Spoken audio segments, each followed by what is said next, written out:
Hello dear students, स्वागत है आप सभी का आपके अपने ही यूट्यूब चैनल पर। आज की वीडियो में हम बात करेंगे क्लास 9th की साइंस की वर्कशीट नंबर 19 पर और हमारा टॉपिक रहेगा the fundamental unit of life, that is the cell, which we have discussed last day. Okay, तो देखिए स्टार्ट करते हैं।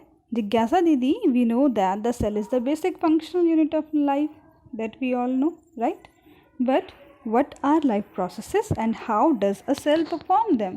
तो हमने बेटा लास्ट वीडियो में मैंने आपके साथ ये डिस्कस भी किया था कि लाइफ प्रोसेसेस क्या होती हैं। आइए वर्कशीट के ज़रिए भी जान लेते हैं। जिज्ञासा दीदी बताती हैं कि ज्ञान, as you know that all living organisms possess special traits, कुछ कैरेक्टर्स होते हैं like for these are for living organism, like they grow, they excrete, they need food, inhale, exhale, etc. All these necessary activities are known as the life processes. So we can say all the necessary activities which are necessary to maintain or to sustain our life on earth, they are called as the life processes. These are performed in every living cell by exchange of necessary substances. So we can say that life processes are not undergoing only in a particular body, but they are undergoing, they are happening, they are taking place even inside each and every cell. Each and every cell is performing these life processes. If a body is living, we can say, हम कह सकते हैं अगर कोई एक body living है, जिंदा है, तो उसके अंदर जितने भी सेल हैं उनमें लाइफ प्रोसेसेस चल ही रही होगी। अगर लाइफ प्रोसेसेस नहीं हैं, डिस्टर्ब्ड हैं, तो बॉडी डिस्टर्ब हो जाएगी, डिजीज्ड फॉर्म में चली जाएगी।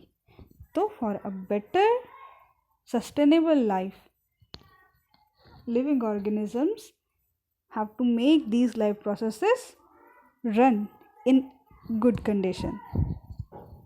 चलिए, तो cell is able to perform all its function because of these organelles. अच्छा, ये तरह है क्या? देखिए, जिस तरह से हमारी बॉडी में ऑर्गन्स होते हैं, इसको मान लें एक बॉडी, ये एक बॉडी है मान लीजिए, आइज़ हैं, नोज़ है, माउथ है, नेक, हैंड, पूरा बॉडी हो गया, पूरा बॉडी सिस्टम हो गया हमारा। उसी तरह से सेल का भी एक सिस्टम होता है। सेल के भी डिफरेंट पार्ट्स होते हैं। न्यूक्लियस तो हमने लास्ट वीडियो में डिस्कस किया ही था, ये न्यूक्लियस हो गया। इसी तरह से और भी कई सारे पार्ट्स हैं, वो हम लेटर ऑन डिस्कस करेंगे, ठीक है? मैं नाम लूँगी तो भी बहुत सारा हो जाएगा आपके लिए। तो देखिए, जैसे एक तो ये मेम्ब्रेन, बाहर की एक कवरिंग है, अंदर भी काफ़ी कुछ भरा पड़ा होगा, एक तो न्यूक्लियस ही हो गया, ये भी तो पार्ट्स है ना सेल के। तो ये parts, they are like organ to a cell, तो हम इनको कह सकते हैं सेल ऑर्गेनेलीज। हम इन्हें कह सकते हैं सेल ऑर्गेनेलीज। और यही सेल ऑर्गेनेलीज हैं जिनको स्पेसिफिक टास्क दिए जाते हैं सेल के अंदर परफॉर्म करने के लिए, सेल को लिविंग रखने के लिए। Every cell has plasma membrane. अब हर सेल के पास देखिए जो आउटर मेम्ब्रेन है, जिसको मैंने लास्ट वीडियो में एक पैकेट बताया था आपको कि एक पैकेट की तरह होता है, एक कवर होता है, इसको हम बुलाते हैं प्लाज्मा मेम्ब्रेन या फिर सेल मेम्ब्रेन भी बुला सकते हैं।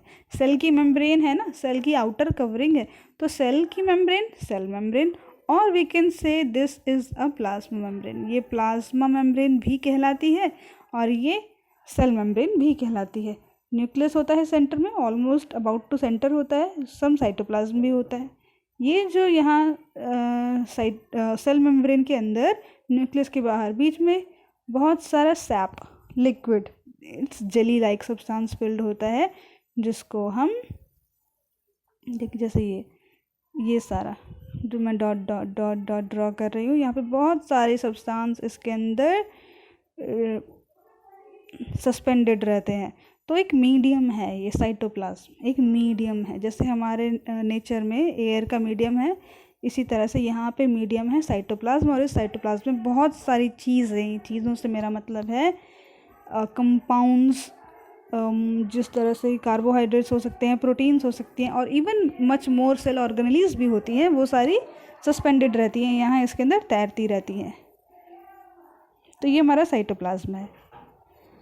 तो कुछ तीन ऑर्गेनेलीज, तीन पार्ट देख लिए हमने, cell membrane, cytoplasm and the nucleus.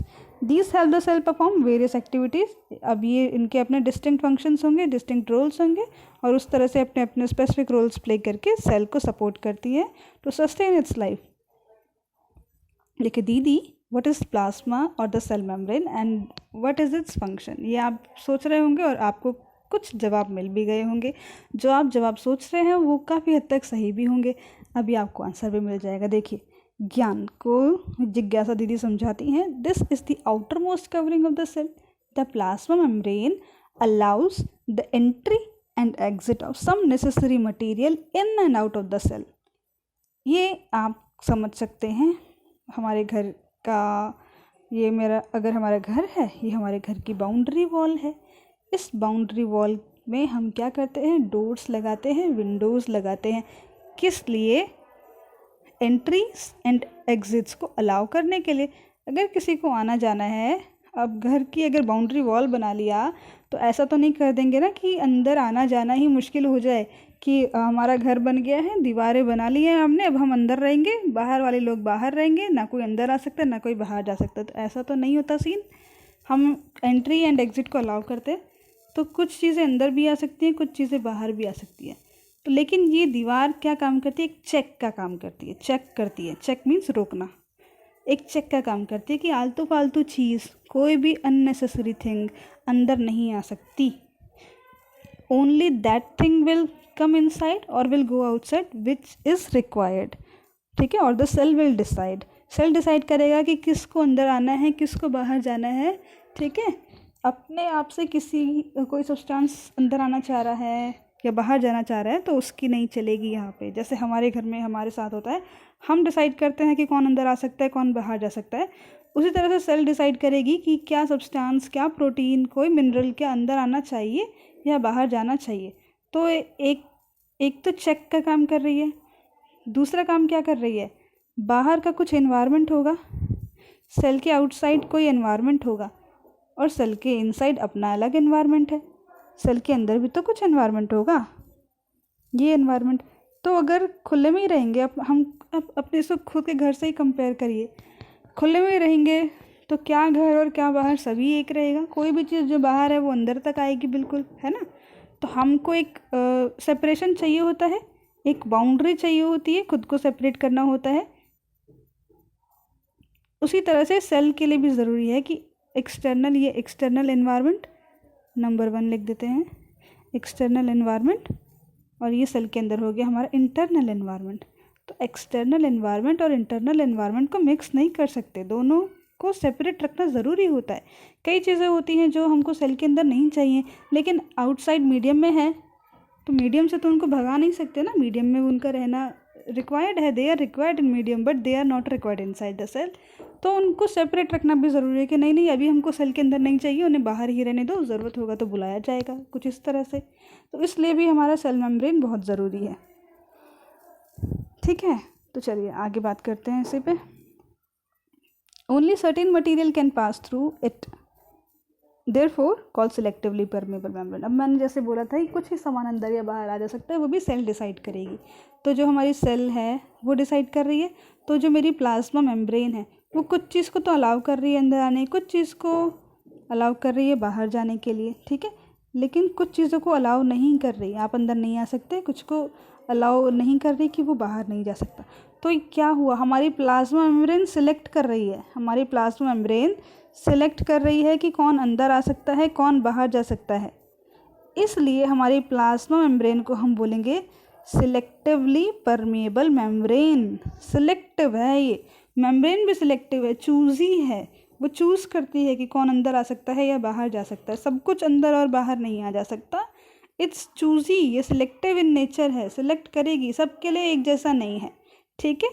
Biased है बोल सकते हो, सिलेक्टिव नहीं है, सॉरी सिलेक्टिव है, बायस्ड है। बायस्ड यानी जो अंतर करता है, अंतर कर रही है ना, सबको एक जैसा ट्रीटमेंट नहीं देती, किसी को अलाउ करती है, किसी को अलाउ नहीं करती, ठीक। चलिए आगे देखें। The necessary material like oxygen, carbon dioxide, nutrients in water etcetera can enter और exit the cell through plasma membrane by diffusion and osmosis process. तो डिफ्यूजन और ऑस्मोसिस प्रोसेस क्या होते हैं, एक मीडियम के अंदर अगर कोई चीज़, इसका एग्जांपल आप हमारे घर में होती है ना धूप बत्ती या अगरबत्ती हम जलाते हैं, उनसे या परफ्यूम से आप रिलेट कर सकते हैं। जैसे मान लीजिए हमने यहाँ पे ये धूप बत्ती या अगरबत्ती को लाइट अप किया तो यहाँ से इसके खुशबू वाले पार्टिकल्स इकट्ठे हो जाएंगे जहाँ पे हमने इसको अभी अभी लाइट अप किया है, इग्नाइट किया है। थोड़ी देर में क्या होगी, घर में खुशबू बिल्कुल एंड एक नेक्स्ट अदर एंड के कॉर्नर तक पहुँच जाएगी। वो कैसे, ये जो पार्टिकल्स थे ये यहाँ से ट्रेवल करके यहाँ चले गए वहाँ जहाँ इनकी कंसंट्रेशन कम थी, यानी कि जहाँ ये बहुत ज़्यादा था, कहाँ बहुत ज़्यादा था, जहाँ पे हमारी धूप बत्ती या अगरबत्ती थी यहाँ पे बहुत ज़्यादा था, यहाँ से वहाँ चला गया जहाँ इसकी कंसंट्रेशन कम थी। तो ये एक ट्रैवल है जो मोशन मूवमेंट है पार्टिकल्स का। High concentration, concentration means amount, high concentration से लो कंसंट्रेशन, जहाँ कंसंट्रेशन कम है उधर जाना, इसको हम बुलाते हैं डिफ्यूजन।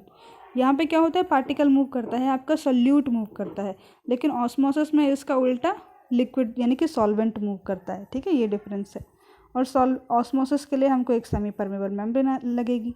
ठीक है, वो सब हम शायद बाद में डिस्कस करेंगे, आएगा हमारी वर्कशीट में, तब ज़्यादा बात कर लेंगे। तो डिफ्यूजन और ऑस्मोसिस में हो क्या रहा है, जहाँ कंसंट्रेशन ज़्यादा है, जहाँ कोई चीज़ भर भर के प्रेजेंट है, वो उधर ट्रेवल करेगी, जहाँ वो कम है या बिल्कुल नहीं है तो वो उधर भी जाने की कोशिश करेगी। बैलेंस, हमारा जो नेचर है, हमारी जो प्रकृति है, वो नेचर को बैलेंस्ड फॉर्म में रखना चाहती है। इसका एक बहुत अच्छा एग्जांपल है, जब आप मिल्क लेते हैं, मम्मी आपको दूध देती हैं जब पीने के लिए गरम गरम, अगर आप टाइम से नहीं पी रहे, तुरंत नहीं पीते, तो आप देखेंगे हाफ एन आवर में वो बहुत ठंडा हो चुका होता है। अब ठंडा क्यों हुआ होता है, क्योंकि इसकी जो एनर्जी है, हीट एनर्जी जो होती है, इसकी हीट वो रेडिएट करके हमारे नेचर में चली गई होती है। आपके नेचर को ये एक्सट्रीमली हॉट था, ठीक है, अगर मैं बोलूँ इसका टेम्परेचर कैपिटल एच है और बाहर के एक्सटर्नल एनवायरनमेंट का टेम्परेचर स्मॉल एच है, कंपैरेटिवली लो ही तो होगा, दूध जितना गर्म तो एनवायरनमेंट होगा नहीं, तो बैलेंस बनेगा। अब ये वाला जो हमारा मिल्क है तब तक अपनी एनर्जी को बाहर लूज़ करता रहेगा जब तक एक्सटर्नल एनवायरनमेंट और दूध के एनवायरनमेंट का टेम्परेचर समान सेम ना हो जाए। तो बैलेंस, हर चीज़ अर्थ पे, हमारे नेचर में हर चीज़ बैलेंस चाहती है, बैलेंस में रहना चाहती है। तो ये भी एक तरह का बैलेंस ही है, बैलेंस ही है। डिफ्यूजन भी बैलेंसिंग के लिए ही होता है। देखिए, diffusion of water through cell membrane is called osmosis. और अब जब डिफ्यूजन होगा थ्रू सेल मेम्ब्रेन तो हम उसको ऑस्मोसिस बुलाएंगे। मीन्स हायर कंसंट्रेशन से लोअर कंसंट्रेशन मूवमेंट होता है तो उसको डिफ्यूजन कहते हैं। बट यही डिफ्यूजन अगर through a semi permeable membrane के ज़रिए होगा, यानी कि सेल टू सेल, सेल को क्रॉस करते हुए होगा, तो हम इसको ऑस्मोसिस बुला देते हैं। Effect of concentration of a solution on a cell on the basis of concentration of water, solution is of 3 types। अब कंसंट्रेशन ऑफ वाटर के बेसिस पे कि हमारा किसी भी सोल्यूशन में पानी यानी कि वाटर का अमाउंट कितना है, हम अपने सोल्यूशन को 3 कैटेगरीज में बांट सकते हैं। बेटा ये हमारा ट्रू सोल्यूशन सस्पेंशन वाला नहीं है, वहाँ से कंपेयर मत करना इसको, ये अलग चीज़ है। ठीक है, अब देखिए, एक सेकेंड, एक मिनट, हाँ जी। तो देखिए, अगर मान लीजिए कि मैंने लिया एक ही बीकर, इस बीकर में मैंने डाल दिया पानी, पानी डालते हैं, ठीक है, अभी प्लेन वाटर डालते हैं, ये प्लेन वाटर है। इस प्लेन वाटर में अगर आप डाल दें किशमिश, रेजिन, अगर आप इसमें रेजिन डाल देते हैं, जैसे हम कई बार भिगाते हैं ना रात को, थोड़ा पतला बनाएंगे, ये रही हमारी रेजिन, पतली पतली सी सिकुड़ी सी होती है, ड्राइड फॉर्म में होती है ना, ये रही। तो इनमें बिल्कुल पानी नहीं है अभी। तो अगर अभी आप देखेंगे तो अब आप मुझे ये बताओ कि पानी का अमाउंट ज़्यादा किसके पास है, रेजिन के पास या पानी के बाहर वाले रेजिन के बाहर वाले मीडियम में, ये वाले मीडियम में, बताओ ज़्यादा पानी का अमाउंट किसके पास है।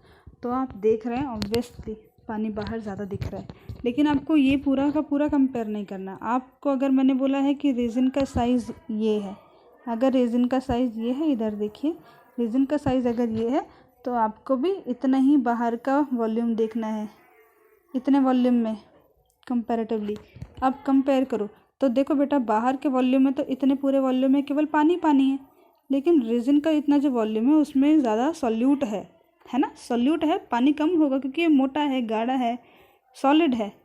तो यानी कि बाहर के मीडियम में पानी ज़्यादा है, ये देखना है आपको, कुल टोटल पानी नहीं देखना, कंपैरेटिव देखना है, कंपेयर करना है। तो हम क्या देख रहे हैं, सेम क्वांटिटी मैंने रेजिन के लिए सेम क्वांटिटी पानी दिया तो भी मुझे पानी बाहर वाले मीडियम में ज़्यादा मिला। तो पानी बाहर वाले मीडियम में ज़्यादा है, रेजिन में कम है, तो पानी रेजिन के अंदर जाएगा। बैलेंस बनाना है ना, बैलेंस बनाना है तो पानी रेजिन के अंदर जाना शुरू करेगा। एज अ रिज़ल्ट क्या होगा, हमारी रेजिन स्वेलअप हो जाएगी। और अब जब आप सुबह देखोगे तो जो आपकी रेजिन है वो इतनी मोटी मोटी हो चुकी होती है। देखा है ना आपने, इसी वजह से होता है, चाहे आप दूध में डालो या पानी में डालो, ठीक है। दूध में डालने पे भी ऐसा ही होता है। तो रेजिन स्वेल हो जाती हैं। क्यों स्वेल हो गई, क्यों फूल गई, क्योंकि उनमें पानी या जो दूध में रखा था तो वो ना सॉल्वेंट इनके अंदर फिल हो जाता है वाटर के बैलेंस को मेंटेन करने के लिए, बैलेंस वाटर को बैलेंस करने के लिए। इसी के ऑपोजिट अगर मैं दूसरा देखूं, इसी के ऑपोजिट अगर हम देखें, दूसरा केस देखें तो क्या होगा, देखिए अगर ये हमारे पास रखा हुआ है, एक बीकर है, बीकर में मैंने ले लिया कुछ पानी, लेकिन इस बार इस पानी में शुगर सॉल्यूशन भी है, ठीक है। इसमें चीनी भी डाल देते हैं हम और नमक भी डाल देते हैं, शुगर सॉल्ट इसमें सब कुछ मिला हुआ है। तो गाढ़ा कंसनट्रेटेड सॉल्यूशन है, ये कंसनट्रेटेड सॉल्यूशन है, प्लेन वाटर नहीं है, इस बार काफ़ी गाढ़ा है। तो इस गाढ़े सॉल्यूशन में अगर आप डाल दो कोई सेल डाल दो, अच्छा ये रेजिन भी तो लिविंग थी ना, इसमें प्लाज्मा मेम्ब्रेन थी, लिविंग से ऑब्टेन हुआ है ना, तो प्लाज्मा मेम्ब्रेन रहा तो इसलिए ऑस्मोसिस हुआ, ये ऑस्मोसिस हो रहा है। इसमें अगर मैं कोई सेल डाल दूँ, अब ये सेल डाल दी, ठीक है। अब इस सेल के अंदर जो पानी का अमाउंट है वो ज़्यादा है कंपैरेटिवली बाहर के। अब कैसे कंपेयर करना बेटा, इतना ही साइज़ लेना है आपको, इतना साइज़ आपने ये वाला सेल ले लिया, ये वाला इसको मैंने ब्लू से बना दिया, और इतना ही बाहर के मीडियम का पानी ले लिया। तो बाहर के मीडियम में जो कंटेनर में मेरे जार में है उसमें कितना सारा तो सॉल्यूट भी है, तो सॉल्यूट का फ्रैक्शन ज़्यादा है, पानी का फ्रैक्शन कम है। एज द रिज़ल्ट मेरा जो सॉल्यूशन है वो कंसनट्रेटेड हो गया, गाढ़ा हो गया। गाढ़ा यानी कि पानी कम है, कोई चीज़ गाढ़ी है यानी कि उसमें पानी कम है ना। तो पानी कहाँ कम हुआ, अब पानी बाहर के मीडियम में कम है। तो अगर पानी बाहर के मीडियम में कम है तो अंदर की सेल जिसमें पानी ज़्यादा था वो पानी को बाहर लीक करेगी, उसके अंदर से पानी बाहर निकल जाएगा। एज अ रिज़ल्ट हमारा जो ये वाला सेल था ये श्रिंक होके छोटा हो जाएगा, ठीक है। ये सेल हमारा श्रिंक हो जाएगा। अब देखिए, अब आपको ये बहुत अच्छे से समझ आ जाएगा। एक होता है हाइपरटोनिक सॉल्यूशन। अब सॉल्यूशन की बात कर रहे हैं, हाइपर मतलब ज़्यादा, टोनिक यानी कंसंट्रेशन। अगर सॉल्यूशन की कंसंट्रेशन ज़्यादा है बाहर, अगर बाहर कंसंट्रेशन ज़्यादा है, बाहर वाला गाढ़ा है, बाहर गाढ़ा ऑटोमेटिकली यानी कि अंदर हल्का पतला, ठीक है। तो गाढ़ा यानी कि पानी कम, पानी कम है यानी कि इसको पानी चाहिए, है ना, तो अंदर से पानी बाहर आएगा। अब पढ़िए, solution that have more water than the cell swells up. एक सेकेंड, हाइपरटोनिक, सॉरी बेटा, हाइपोटोनिक, मैंने हाइपर पढ़ लिया था, सो सॉरी, ये हाइपो लिखा। हाइपो मीन्स कम, हाइपो मीन्स कम होता है। इसको यहाँ से नीचे वाले को देख लीजिए पहले, हाइपर मैंने बोला हाइपर था और लिखा हाइपो था, तो हाइपरटोनिक, हाइपर मीन्स ज़्यादा, टोनिक मीन्स कंसंट्रेशन।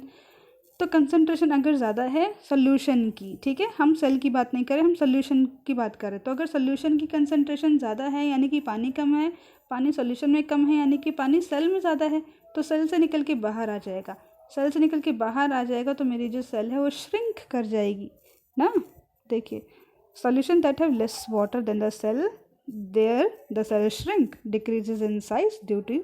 अब सेल से पानी बाहर आया है, ऑस्मोसिस तो हुआ है, प्लाज्मा मेम्ब्रेन से बाहर आया, किधर को गया, आउटर साइड को गया, आउटर साइड को गया यानी कि एग्जिट हुई, पानी की एग्जिट हुई बाहर, एक्सटर्नल मीडियम में आ रहा है, तो इसको हम बोलेंगे एक्सो ऑस्मोसिस। एक्सो बाहर, एक्सो ऑस्मोसिस, एक्सो टर्म का मतलब ही बाहर होता है। नेक्स्ट देखिए, अब देखिए हाइपरटोनिक, ठीक है, इसके उल्टा कैसे होगा। अगर हाइपो मीन्स कम है कंसंट्रेशन सॉल्यूशन की कंसंट्रेशन कम से क्या मतलब है, सॉल्यूशन की कंसंट्रेशन कम है यानी कि उसमें पानी ज़्यादा है, लिक्विड ज़्यादा है, उसमें लिक्विड ज़्यादा है, सॉल्ट कम है। अब मैं बोल रही हूँ कि जो सॉल्यूशन है उसमें सॉल्ट कम है यानी कि जो हमारा इसमें हमने सेल लिया है उसमें पक्का सॉल्ट ज़्यादा है यानी कि वो कंसंट्रेटेड है इस बार। तो क्या पानी कम कहाँ है, इस सेल के अंदर पानी कम है, तो एक्सटर्नल मीडियम से पानी इस बार अंदर जाना पसंद करेगा बैलेंस करने के लिए। पानी का मूवमेंट हो रहा है तो this is osmosis. Cell wall के अंदर जा रहा है ना, सेल से होते हुए प्लाज्मा मेम्ब्रेन से होते हुए अंदर जा रहा है तो ऑस्मोसिस हुआ। अब ऑस्मोसिस किधर की तरफ हो रहा है? अंदर की तरफ। अंदर यानी कि इनर साइड, तो इसको बुलाएंगे एंडो ऑस्मोसिस। ये हो गया एंडो ऑस्मोसिस। अब एंडो ऑस्मोसिस जान लिया, एक्सो ऑस्मोसिस जान लिया, एक और होता है आइसोटोनिक सॉल्यूशन। क्या होता है isotonic solution? Iso means similar, same, iso same concentration. अगर ये मेरा मीडियम एक्सटर्नल मीडियम है और इसमें मैंने ले ली एक सेल, इसमें मैंने ले ली ये ब्लू कलर की सेल, अगर दोनों की कंसंट्रेशन सेम है, कोई कंपेरेबल डिफरेंस नहीं है, तो क्या होगा? तो जो हमारा, जैसे इसी को मान लो, तो पानी अंदर भी जाएगा और पानी बाहर भी जाएगा, दोनों काम होते हैं, तो खास कोई डिफरेंस नहीं आएगा, ना सेल के अंदर ना सेल से बाहर। ना मीन्स ना तो आपको श्रिंकेज देखने को मिलेगी, ना ही आपको स्वेलिंग देखने को मिलेगी सेल में। मीन्स दोनों काम हो रहे हैं, पानी अंदर भी जा रहा है तो पानी बाहर भी आ रहा है, क्योंकि आइसोटोनिक है। ऐसा नहीं होता कि स्टॉप हो जाएगा। सेम कंसंट्रेशन है का मतलब ये नहीं कि स्टॉप हो जाएगा, ना पानी इधर ना उधर हिलेगा डुलेगा नहीं, मूवमेंट स्टॉप हो जाएगा, ऐसा नहीं होता। मूवमेंट रहेगा, लेकिन जितना पानी अंदर जा रहा है उतना पानी बाहर भी आ रहा है। तो as a result no means appreciable shrinkage और अप्रिशिएबल स्वेलिंग हमको देखने को नहीं मिलेगी, जिसको हम बाहर से एक्सपीरियंस कर पाएँ अच्छे से। इतना कुछ खास डिफरेंस नहीं आएगा। तो हम क्या बोलेंगे कि जो आइसोटोनिक सोल्यूशन है, concentration of water in solution and cell is same, so no change in shape. तो जो हमारा सेल है that will not show any change in its shape. ये एग्जाम्पल दिए हुए हैं, इनको आप एक बार देख लेना। आइए आगे बात करते हैं हमारी सेल वॉल के बारे में। सेल वॉल क्या होती है? प्लाज्मा मेम्ब्रेन के बाहर, ये प्लाज्मा मेम्ब्रेन हमने डिस्कस करी, सेल मेम्ब्रेन। तो अगर मैं प्लांट सेल की बात करूँ, प्लांट सेल में इस सेल मेम्ब्रेन के बाहर एक और मेम्ब्रेन होती है, जिसको हम बुलाते हैं सेल वॉल।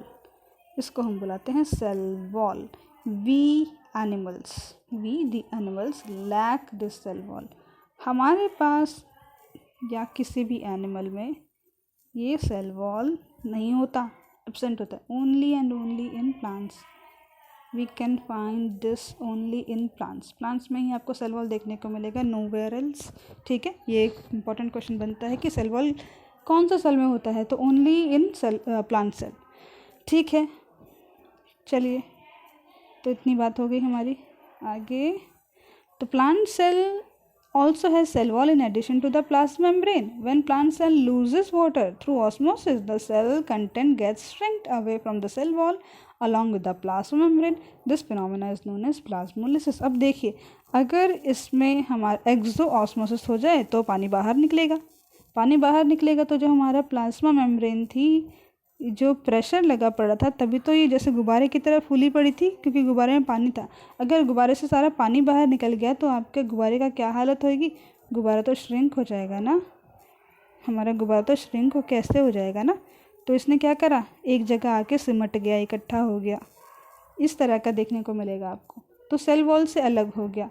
पहले सेल वॉल के साथ स्टैक्ड था, इंटैक्ट था, बैठे थे अच्छे से, जमे हुए बैठे थे दोनों, सेल वॉल और सेल मेम्ब्रेन दोनों। लेकिन अब क्या हुआ, प्लाज्मा मेम्ब्रेन अलग हो गई, आके नीचे इस तरह से बैठ गई। तो इस फिनोमिना को हम बुलाते हैं प्लाज्मोलिसिस। और ये प्लांट्स में एक अडेप्टेबिलिटी भी है, इसकी वजह से उनको एडवर्स कंडीशन में जब बाहर हायर कंसंट्रेशन ऑफ सॉल्ट है, यानी कि हाईली कंसनट्रेटेड मीडियम में अगर रख देते हैं उनको, तब भी प्लांट सर्वाइव कर पाता है, केवल अपनी सेल मेम्ब्रेन की वजह से, जहाँ पे दूसरे ऑर्गेनिज्म सर्वाइव नहीं कर पाते। तो प्लाज्मोलिसिस, प्लाज्मा नहीं, प्लाज्मा का लिसिस मतलब ब्रेक, टूटना, अलग होना। ठीक है, प्लाज्मा मेम्ब्रेन अलग हो गई सेल वॉल से, इसी को बुलाएंगे प्लाज्मोलिसिस। तो आज की वर्कशीट हमने कर ली डिस्कस। आई होप आपको पूरा समझ आ गया होगा। चलिए एक बार क्वेश्चंस को भी रीड कर लेते हैं। क्या पूछा गया, what is the importance of cell membrane का क्या इंपॉर्टेंस है, हमने बहुत अच्छे से डिस्कस किया, आप बहुत अच्छे से एक्सप्लेन करेंगे। एक्सप्लेन प्लाज्मोलिसिस को समझाएं विद डायग्राम, यही रहा।